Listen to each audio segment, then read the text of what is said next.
Hi everyone, this is Gavin from Gavin's Gadgets, and today I'm going to try and do something special. I'm recording some footage to use in my iPad Pro 10.5 versus MacBook Pro Touch Bar, and then look at the various times it takes to render a 4K movie. Then I'm going to also look at a new pro movie editing app called Luma Fusion. I'm going to do some comparisons, and obviously going to look at how the iPad Air, the original iPad Air, fares with the new iPad Pro 10.5 when it comes to rendering movies. So I'm going to record some footage now which we're going to use in all the tests, so catch you in a minute. So this is the iPad Air. It shows that there are 4 videos, but the front one picks up because it's either 720p or 1080p for the front, but because all the rest are 4K, iMovie can't render or even do anything with the 4K footage that's sitting in the camera roll. That is a shame. Okay, so this is Luma Fusion on the iPad Air. Just going to do a quick see whether we can actually create this. Go to the albums here, go to video, and that is good. So just going to quickly drop these in.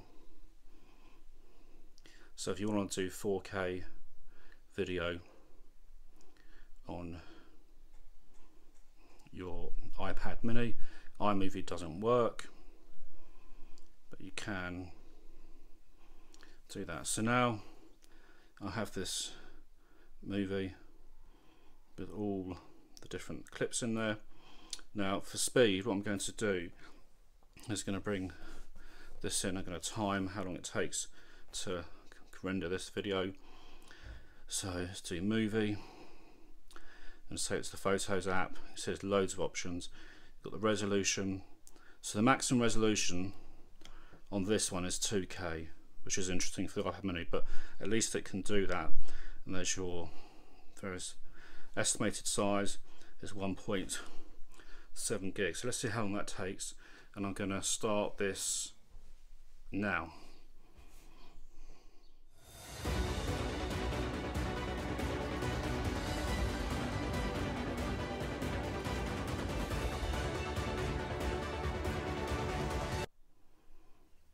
Okay, so now we have the iPad Pro 10.5, and after the iPad Air that you just saw, you could see that it took ages to render and save the video, but also it could only, on iMovie would only process videos at 1080p, and I had to use Luma Fusion at 2K, but afterwards it wouldn't actually play back the video in the Photos gallery because it was too high a resolution, but at least you had some option. So what we're going to do, we're going to go into iMovie, and we're going to just do the same things we did on the iPad Air. We're going to pull up those 4 clips, and we're just going to go from there. So let's do recently added,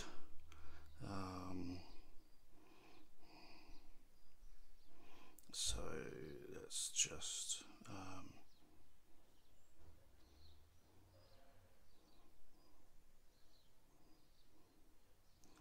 bear with me a second. That one, that one, that one, and that one.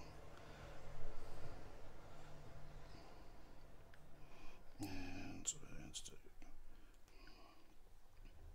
Okay, so I've got the same 4 clips that I had previously. This is in the iPad Pro, and what I'm going to do is save those there, and then ask it to save video, and whoops, no, let's just stop that.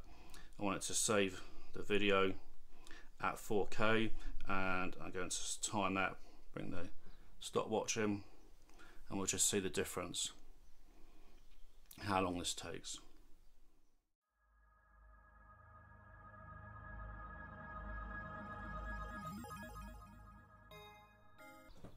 Okay, so the next test, I'm going to use a third-party app called Luma Fusion, and I'm going to actually see how this compares time-wise. This is a much more powerful video editing app than iMovie. It's a professional. It's probably the most professional video editing app I've ever seen, and I think it's absolutely brilliant. So just bear with me 1 second while I just add these clips.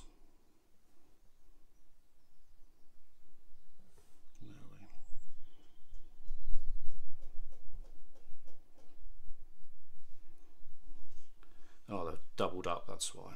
That's because there's cloud. I've got them twice. And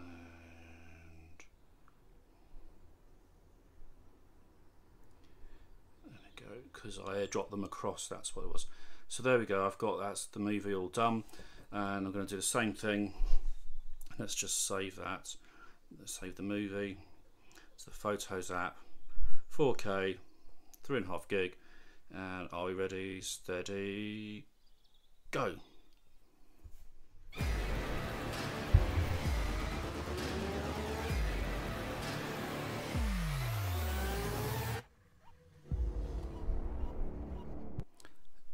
Okay, so let's see how the MacBook Pro Touch Bar does exporting this in a very good quality. As you can see, it's going to be just under 1 gig in size. We